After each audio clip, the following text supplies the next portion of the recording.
রাজধানীতে নির্দিষ্ট স্থানে পশু কোরবানির সিদ্ধান্তে মিশ্র প্রতিক্রিয়া। প্রস্তুতি শেষ করার দাবি দুই সিটি কর্পোরেশনের, সচেতন করতে নানা উদ্যোগ।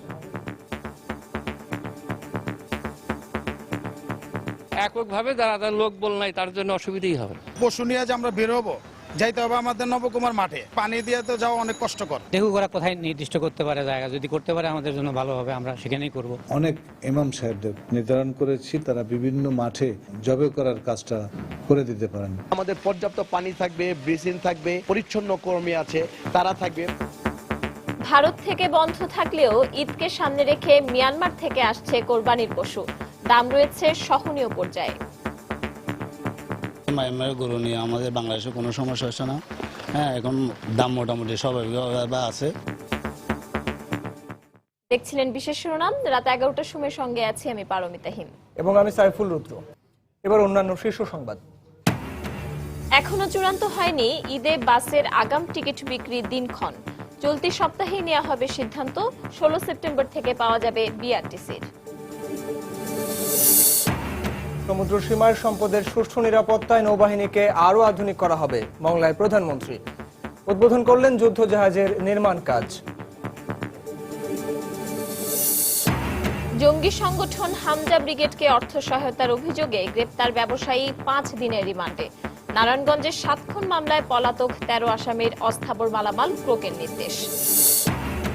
সিলেটের শাহজালাল বিজ্ঞান ও প্রযুক্তি বিশ্ববিদ্যালয়ে উপাচার্যের পদত্যাগের দাবিতে শিক্ষকদের দিনভর কর্মবিরতি। সভা সমাবেশ নিষিদ্ধ ঘোষণা। এবং থামছেই না অস্ট্রিয়া ও জার্মানিমুখী অভিবাসীদের ঢল। উল্লেখযোগ্য সংখ্যক বাংলাদেশি সহ একদিনেই হাঙ্গেরি সীমান্ত পেরুল 10,000 মানুষ।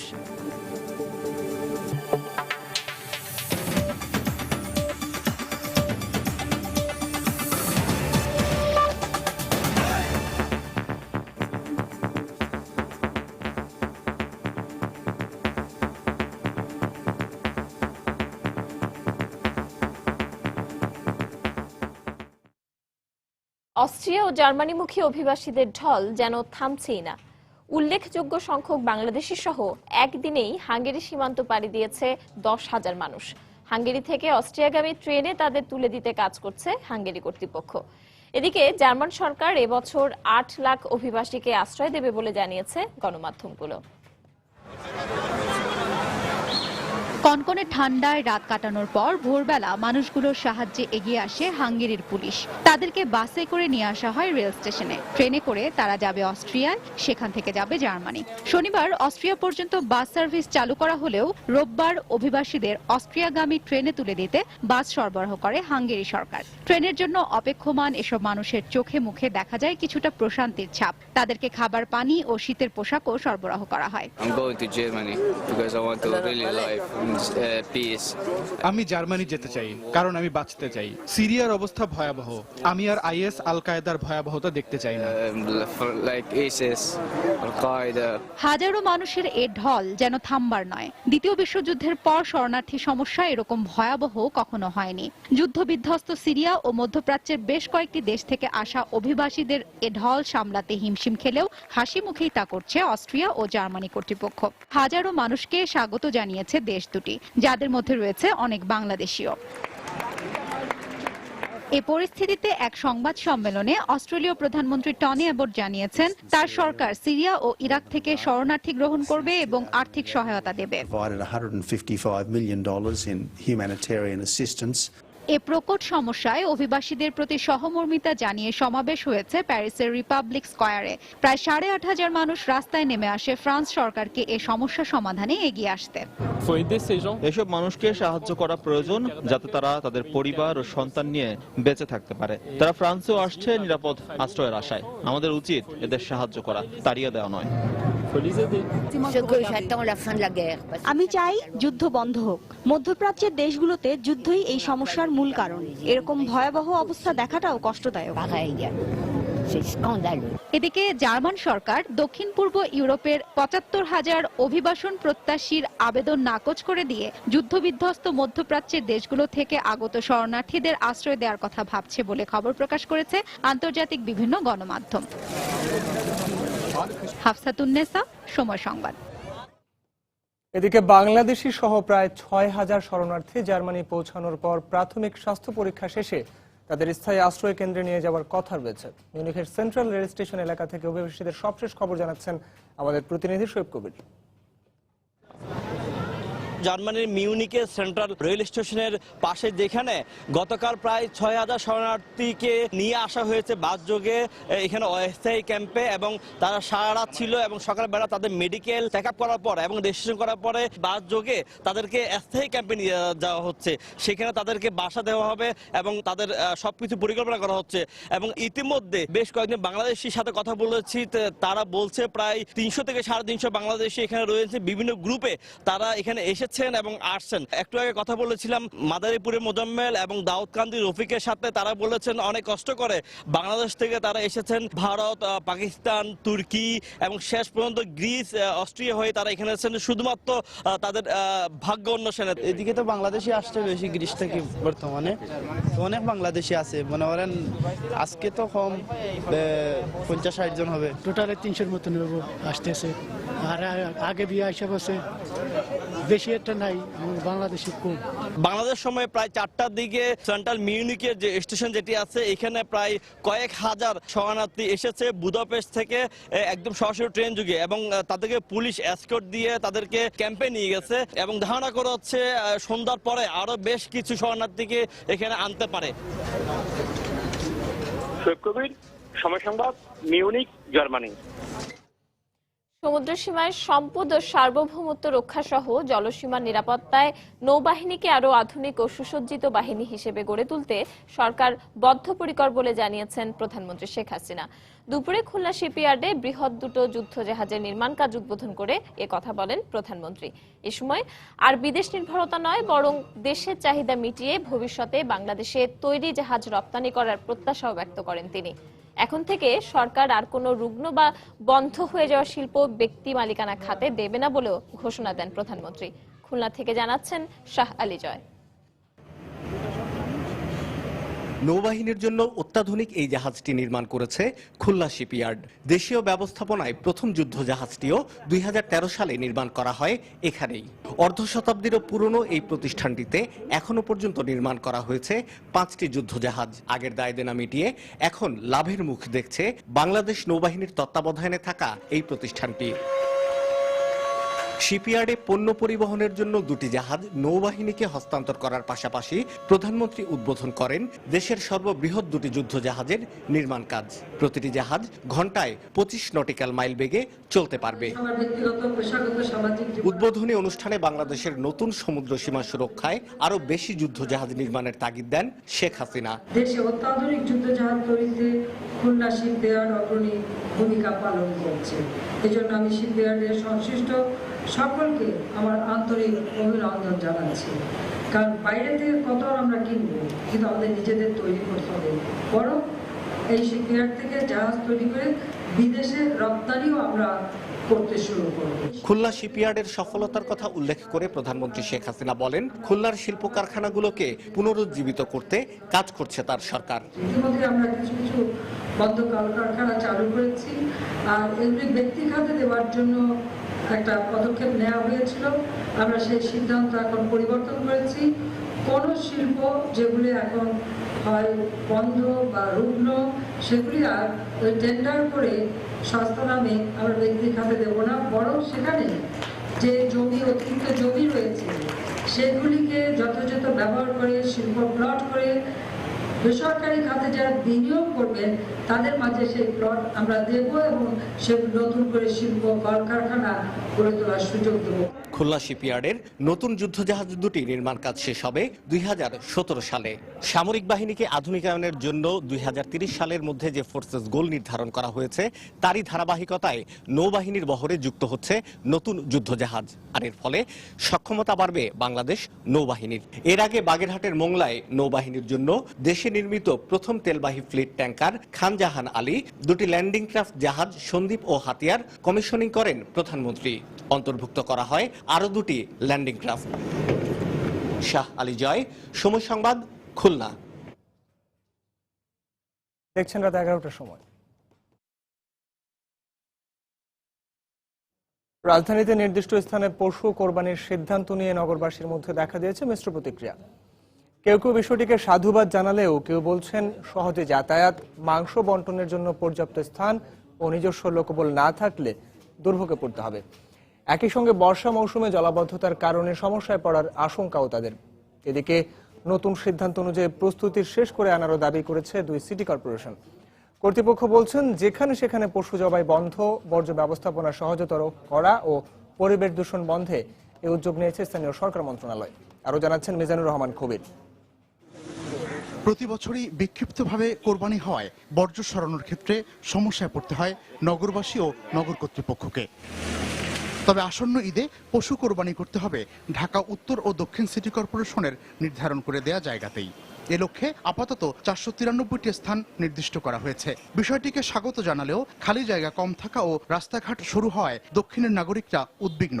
আর বৃষ্টির ফলে তৈরি হওয়া দুর্ভোগের ভয় রয়েছে উত্তর দক্ষিণ উভয় অংশেই। দেখুক ওরা কোথায় নির্দিষ্ট করতে পারে জায়গা, যদি করতে পারে আমাদের জন্য ভালো হবে, আমরা সেখানেই করব। পশু নিয়ে যে আমরা বেরোবো, যাইতে হবে আমাদের নবকুমার মাঠে, পানি দিয়ে তো যাওয়া অনেক কষ্টকর। এককভাবে যারা লোক বল নাই তার জন্য অসুবিধাই হবে। নগর কর্তৃপক্ষ বলছেন স্থানীয় কাউন্সিলরদের নেতৃত্বে পাড়া মহল্লায় চিহ্নিত জায়গাগুলোর সংস্কার কাজ শুরু হয়েছে। আমাদের মাননীয় মেয়র সাহেব অলরেডি সবাইকে বলে দিয়েছেন, বিভিন্ন স্কুল মাঠের আওতা আছে, আমরা এগুলো জনগণকে সচেতন করার জন্য আমরা তার নেতৃত্বেই ঈদের কিছুদিন আগে থেকে মাইকিং করে দিব। আমাদের পর্যাপ্ত পানি থাকবে, ব্রিজিং থাকবে, পরিচ্ছন্ন কর্মী আছে, তারা থাকবে। সিটি কর্পোরেশনের দাবি, বর্ষা মৌসুমে কোরবানি হওয়ায় বর্জ্য থেকে নানা রকম সমস্যা তৈরি হবার আশঙ্কা রয়েছে। এই সমস্যা কাটাতে কিছুটা ভোগান্তি মেনে নেওয়ারও আহ্বান তাদের। ঢাকা শহরে অসংখ্য হাজার হাজার ফ্ল্যাট বাড়ি রয়েছে, আমি যদি কিছু কমায় নিয়ে আসতে পারি সেটাই আমাদের সফলতা বলে মনে করবো। সেক্ষেত্রে খোলা জায়গার অভাবের কথা অনেকে বলেন, কিন্তু দেখেন আমরা প্রতি ওয়ার্ডে 4টে করে ঈদগাহ জামাত করে থাকি। যেখানে ঈদের নামাজ হয় সেখানে তো কোরবানি হতেই পারে। অনেক ইমাম সাহেবদের নির্ধারণ করেছি, 339 জন এ পর্যন্ত আমাদের নির্ধারিত আছেন। তারা বিভিন্ন মাঠে জবে করার কাজটা করে দিতে পারেন। এর পাশাপাশি অনেক মানুষ কোরবানি করতে যে কসাইয়ের অভাব অনুভব করেন, আমরা কসাই না বলে তাদেরকে মাংসকর্মী যদি বলি, যার প্রয়োজন হয় তাদেরকে নিয়ে তারা যাতে কোরবানির কাজটি সমাধা করতে পারেন। পরবর্তীতে স্থায়ীভাবে জায়গা নির্ধারণের পরিকল্পনার কথাও জানান নগর কর্তৃপক্ষ। মিজানুর রহমান কবির, সময় সংবাদ, ঢাকা। ভারত থেকে গরু না আসলেও কোরবানির ঈদকে সামনে রেখে প্রতিদিন পশু আসছে মিয়ানমার থেকে। কক্সবাজারের শাহপরীর দ্বীপ করিডোর হয়ে গত কয়েকদিনে এসেছে 5000-এরও বেশি গরু, মহিষ ও ছাগল। ব্যবসায়ীরা বলছেন ঈদ যত ঘনিয়ে আসছে ততই বাড়ছে মিয়ানমার থেকে পশু আমদানি। দামও রয়েছে স্বাভাবিক পর্যায়ে।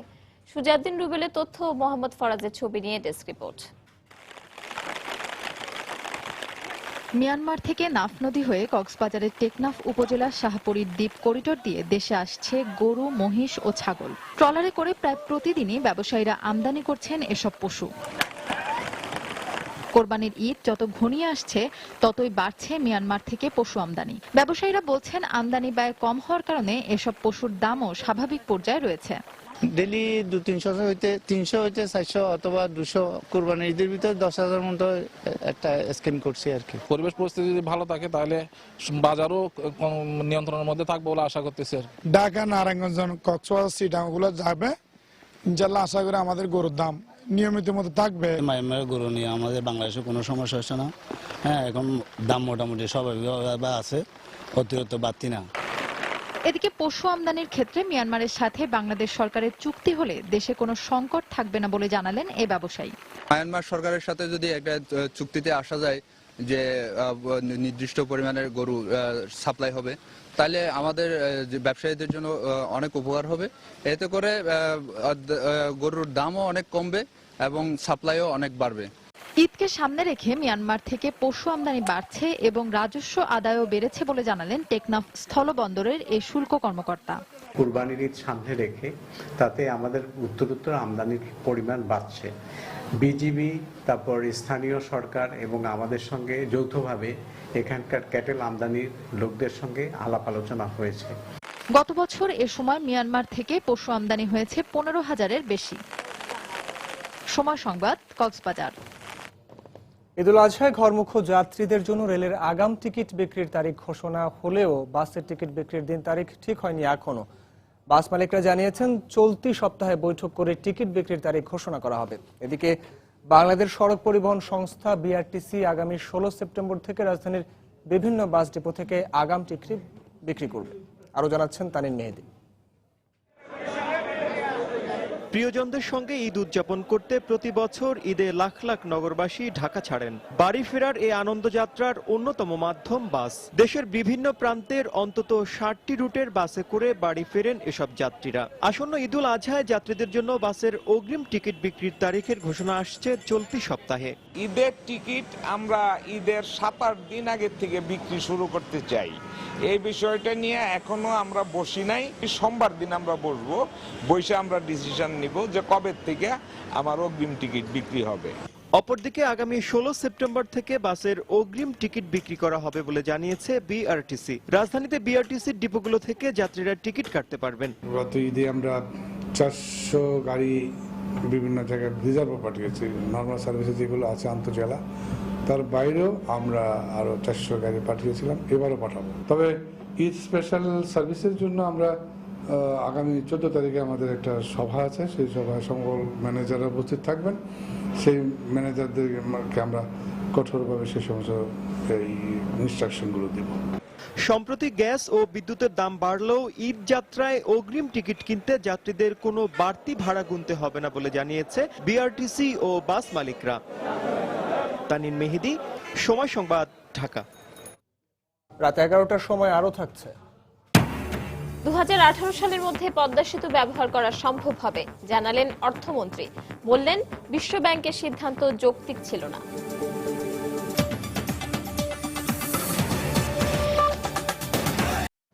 সশস্ত্র জঙ্গি সংগঠন শহীদ হামজা ব্রিগেডকে 16 লাখ টাকা অর্থায়নের অভিযোগে গার্মেন্টস ব্যবসায়ী এনামুল হককে 5 দিনের রিমান্ডের আদেশ দিয়েছেন আদালত।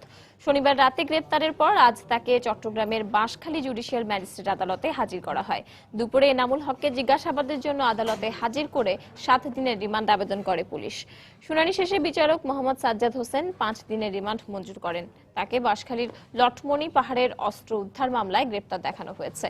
র্যাব জানায় ব্যবসায়ী এনামুলের অ্যাকাউন্ট থেকে হামজা ব্রিগেডের পরিচালক মনিরুজ্জামান ডনের অ্যাকাউন্টে 16 লাখ টাকা পাঠানোর তথ্য পেয়েছে তারা। এর আগে একই মামলায় 3 আইনজীবীকে গ্রেপ্তার করা হয়।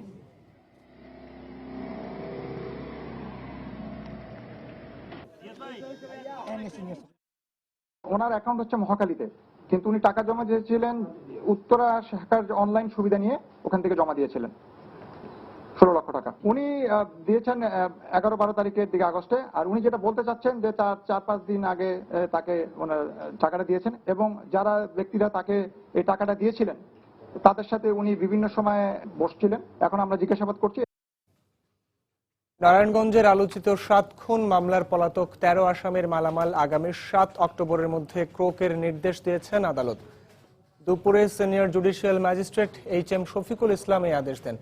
এর আগে কড়া নিরাপত্তার মধ্যে র্যাবের সাবেক 3 কর্মকর্তা সহ চার্জশিটভুক্ত 22 আসামিকে আদালতে হাজির করা হয়। আসামিদের পক্ষে ওকালতনামা না থাকায় সংক্ষিপ্ত শুনানি শেষে তাদের কারাগারে পাঠানোর নির্দেশ দেন বিচারক। এছাড়া আগামী 7 অক্টোবর মামলার পরবর্তী শুনানির দিন ধার্য করেন আদালত। পাশাপাশি এ সময়ের মধ্যে পলাতকদের অস্থাবর মালামাল ক্রোকের পর ডিবি পুলিশকে আদালতে প্রতিবেদন দাখিলের নির্দেশ দেওয়া হয়। গত বছরের 27 এপ্রিল নারায়ণগঞ্জ সিটি কর্পোরেশনের প্যানেল মেয়র নজরুল ইসলাম এবং আইনজীবী চন্দন কুমার সহ 7 জনকে অপহরণের পর হত্যা করা হয়। মধ্যবর্তী নির্বাচনে ধোঁয়া তুলে জনগণকে বিভ্রান্ত না করতে বিএনপিকে পরামর্শ দিয়েছেন আওয়ামী লীগ নেতারা। দুপুরে বঙ্গবন্ধু এভিনিউতে ঢাকা মহানগর আওয়ামী লীগের বর্ধিত সভায় বক্তব্য রাখেন তারা। এ সময় ষড়যন্ত্র করে বিএনপি কোনোদিন ক্ষমতায় আসতে পারবে না বলেও মন্তব্য করেন আওয়ামী লীগ নেতারা। শেখ হাসিনার সরকার এখন একটা মডেল হয়ে গেছে। এইটাকে নষ্ট করার জন্য এই বিএনপি ষড়যন্ত্র দেশে বিদেশে বসে শুরু করছে।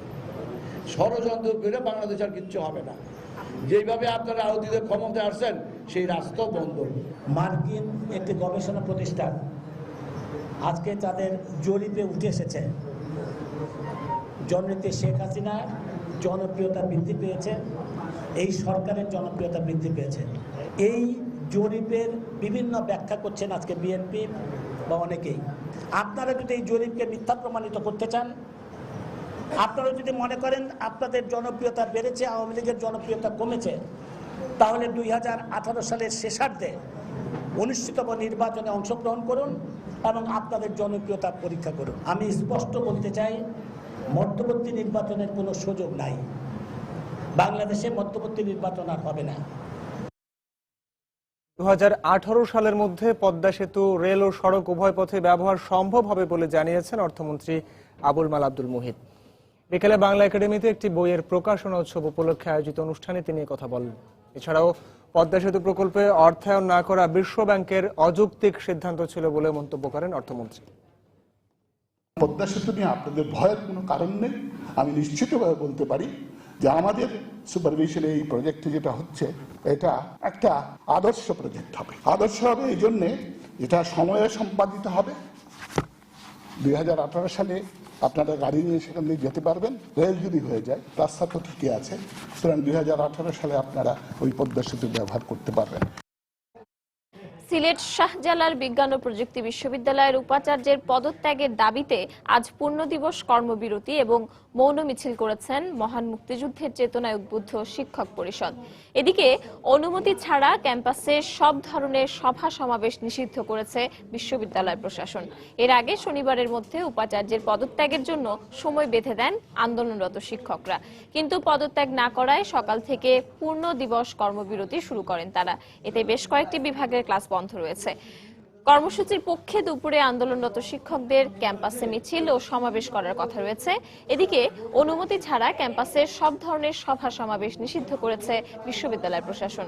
নির্দেশনা অমান্য করলে কঠোর শাস্তিমূলক ব্যবস্থা নেওয়ার ঘোষণা দিয়েছেন প্রক্টর অধ্যাপক মোহাম্মদ কামরুজ্জামান চৌধুরী। তবে এ ধরনের নির্দেশনাকে অযৌক্তিক দাবি করে আন্দোলনরত শিক্ষকরা বলছেন, উপাচার্য বিরোধী আন্দোলন থামাতে এই কূটকৌশল নেওয়া হয়েছে।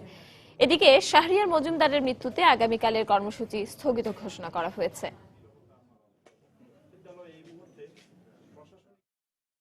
বিশ্ববিদ্যালয়ে কোনো ধরনের ছাত্র সংশ্লিষ্ট যদি কোনো কর্মসূচি চালাতে হয়, যেমন মিছিল, সমাবেশ, র্যালি, এগুলোর জন্য প্রক্টোরিয়াল বোর্ডের পূর্ব অনুমতি প্রয়োজন এবং এর অনুমতি ছাড়া যদি কেউ কোনো কিছু করে তাহলে বিশ্ববিদ্যালয়ের আইন অনুযায়ী শাস্তি প্রদান করা হবে, সে যেই হোক।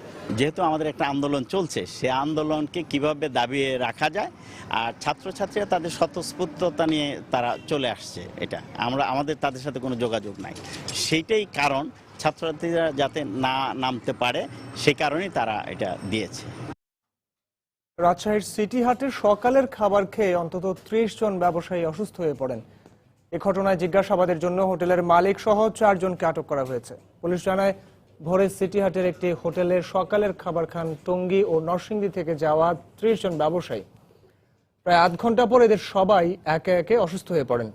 এক পর্যায়ে অনেকে অচেতন হয়ে যান। এ সময় দ্রুত তাদের রাজশাহী মেডিকেল কলেজ হাসপাতালে নিয়ে যাওয়া হয়। চিকিৎসকরা জানান, দূষিত খাবার কিংবা খাবারের বিষক্রিয়ার কারণে একসাথে সবাই অসুস্থ হয়ে পড়তে পারেন। এই ঘটনায় খাবারের নমুনা সংগ্রহ করেছে রাজপাড়া থানা পুলিশ।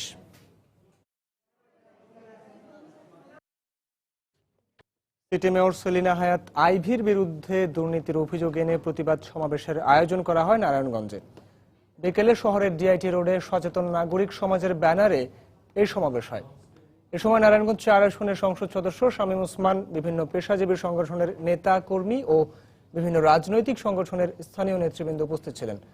সমাবেশ থেকে নারায়ণগঞ্জ সিটি কর্পোরেশনের মেয়র সেলিনা হায়াৎ আইভীর বিরুদ্ধে দুর্নীতির নানা অভিযোগ এনে তার বিরুদ্ধে আইনানুগ ব্যবস্থার দাবি জানানো হয়। আমি দেখলাম, তবুও ভাবলাম ওই যে ছোট বোন বলি, ভাবছি একসাথে নিয়ে কাজ করব। আমি দুদুকে গেলাম না, আমি বললাম যাক সংসদে যাই। সংসদে গিয়ে একটা প্রশ্ন মারলাম, 2টা। তদন্ত শুরু হলো, তদন্ত 4 মাস ধরে চললো। দুর্নীতি প্রাথমিকভাবে প্রমাণিত হওয়ার পরে এইটা দুদুকে পাঠানো হয়েছে। যেই দিন দুদুকে পাঠানো হয়েছে তারপর দিন থেকে আমার এই নারায়ণগঞ্জের মেয়র প্রচন্ড ভাবে ঢাকায় দৌড়াদৌড়ি করছেন। শাহজালাল আন্তর্জাতিক বিমানবন্দর থেকে 10 কোটি টাকা মূল্যের বিদেশি ঘড়ি জব্দ করেছে বিমানবন্দর শুল্ক গোয়েন্দা কর্তৃপক্ষ। শুল্ক গোয়েন্দা কর্তৃপক্ষ জানায়, গোপন সংবাদের ভিত্তিতে ট্যাক্স ফাঁকি দিয়ে 23টি কার্টুনে আনা 8,526 পিস বিদেশি ঘড়ি জব্দ করা হয়।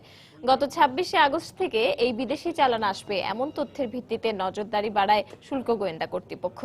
পরবর্তীতে আজ এই চালান বিমানবন্দরের কুরিয়ার থেকে মালামালগুলো জব্দ করা হয়। শুল্ক গোয়েন্দা আরও জানায়, SMI কুরিয়ার সার্ভিসের ঠিকানায় অবৈধভাবে এই ঘড়িগুলো দুবাই থেকে বাংলাদেশে আনা হয়েছিল। তারা ধারণা করছে এই ঘটনার সাথে শ্যামল বাহিনীর সংশ্লিষ্টতা থাকতে পারে। এ সময় এই ঘটনার সাথে জড়িতদের বের করে ব্যবস্থা নেওয়ার কথাও জানান শুল্ক গোয়েন্দা কর্তৃপক্ষ। 23 কার্টুন মালামাল জব্দ করে এবং আজকে সবার উপস্থিতিতে এটা ইনভেন্টরি করা হয়। ইনভেন্টরি করে আমরা দেখলাম যে এর ভিতরে রোলেক্স এবং রাডো, মার্সিডিস সহ বিভিন্ন নামি দামি ব্র্যান্ডের আমরা ঘড়ি পেয়েছি। এর বাজার মূল্য প্রায় 10 কোটি টাকা। SMI এর মালিক এবং SMI কে যিনি ব্যবহার করেন বদরুল আলম শ্যামল, তার কুরিয়ার সার্ভিসে এটি আসলে সংরক্ষিত ছিল। সেখান থেকে আমরা এই পণ্যগুলো আমরা উদ্ধার করি।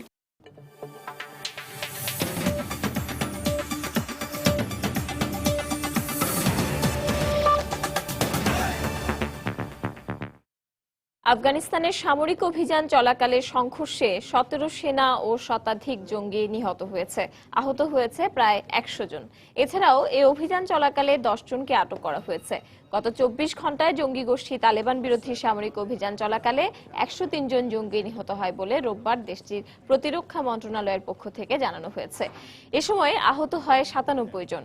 অভিযানকালে নিরাপত্তা বাহিনী রাস্তায় পেতে রাখা বেশ কিছু স্থলমাইন খুঁজে পেয়েছে এবং অস্ত্র ও গোলাবারুদ উদ্ধার করেছে। অভিযান চলাকালে সংঘর্ষ ও রাস্তায় পেতে রাখা বোমার বিস্ফোরণে 17 জন সেনা সদস্য নিহত হন। গত বছরের ডিসেম্বর থেকে জঙ্গি গোষ্ঠী তালেবান বিরোধী অভিযান চালিয়ে আসছে দেশটির সামরিক বাহিনী।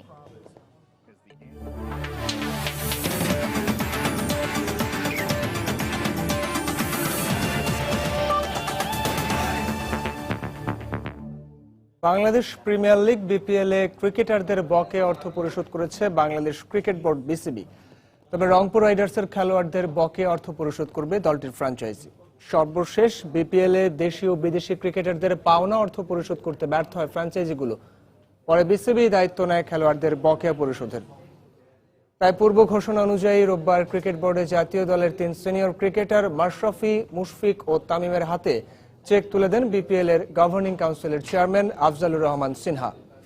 এ সময় জাতীয় দলের ক্রিকেটারদের পাশাপাশি BCBর প্রধান নির্বাহী সহ বোর্ড পরিচালক উপস্থিত ছিলেন। জানা গেছে মোট 75 জন ক্রিকেটারকে প্রায় 2.5 কোটি টাকা পরিশোধ করেছে BCB। রাত 11টার সময়ের এ পর্যায়ে শীর্ষ সংবাদগুলো জানিয়ে দিচ্ছি আরও একবার।